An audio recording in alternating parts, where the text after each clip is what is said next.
Tema ekonomi yang menjadi tema debat Cawapres Jumat besok menarik perhatian berbagai kalangan, termasuk mahasiswa.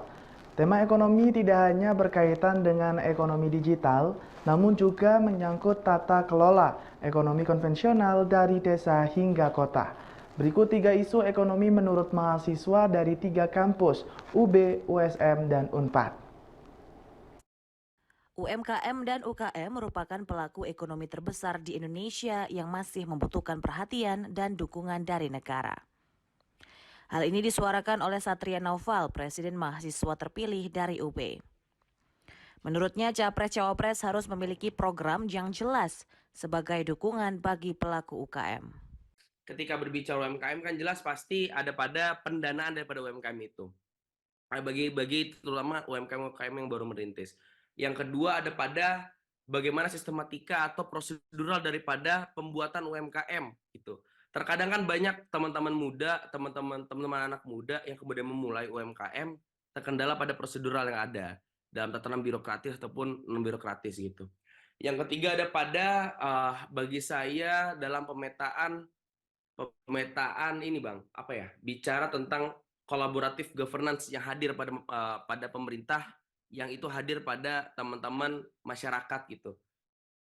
Selain prosedur dan perizinan, sektor ekonomi digital juga menjadi sorotan dari mahasiswa Universitas Semarang. Menurut Iwan Presma USM Semarang, ekonomi digital harus mendapat porsi agar anak muda, mahasiswa, dan UKM dapat menjadi pelaku aktif dari ekonomi digital. Hari ini kan yang sangat dikenal di kalangan kita kan muda ini kan ekonomi digital tentunya hari ini kan. Nah, saya kira hari ini apalagi ada lagi pembatasan juga. Nah, saya kira yang pertama itu adalah pembatasan ini. Gitu. Nah, kemudian yang kedua adalah terkait dengan mekanisme dalam pengajuan ataupun pembentukan dalam ekonomi ini gitu. Baik itu dari UMKM kecilan, dari apalagi di kalangan mahasiswa ya. Nah tentunya saya kira bahwa hal-hal seperti ini yang kemudian perlu diperhatikan juga perlu diperhatikan lah.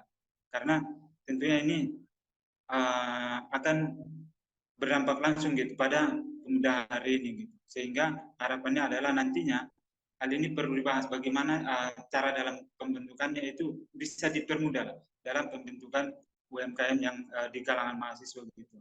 Keberadaan ekonomi digital diharapkan tidak meninggalkan ekonomi konvensional, terutama agar anak muda dapat menjadi motor ekonomi di pedesaan sehingga dapat terjadi pemerataan ekonomi. Kalaupun untuk anak muda kita juga harus menarik hulu sampai hilir Mas, karena anak muda hari ini nggak cuma bicara tentang digital loh. Anak muda hari ini nggak tentang modernisasi aja, tapi ingat bangsa Indonesia ini sangat luas, bangsa Indonesia ini nggak cuma tentang Jakarta dan ibu kota-kota besar. Maka bagi saya yang harusnya ini mungkin jangan sampai terlupakan bagaimana menjamin pastian ekonomi, menjamin kepastian kehidupan mulai dari desa hingga perkotaan. Bagaimana hari ini kita mendorong untuk, pemerataan perekonomian. Yang pertama menurut saya harus memberikan pembahasan terkait bagaimana jaminan tentang kehidupan. Ekonomi ini kan menyangkut apa aja, maka yang harus dipastikan perekonomian untuk anak muda menjamin bagaimana kepastian hidup jika anak-anak muda memilih untuk di desa mulai dari beternak, bertani, berkebun, ataupun melakukan yang sifatnya ekonomi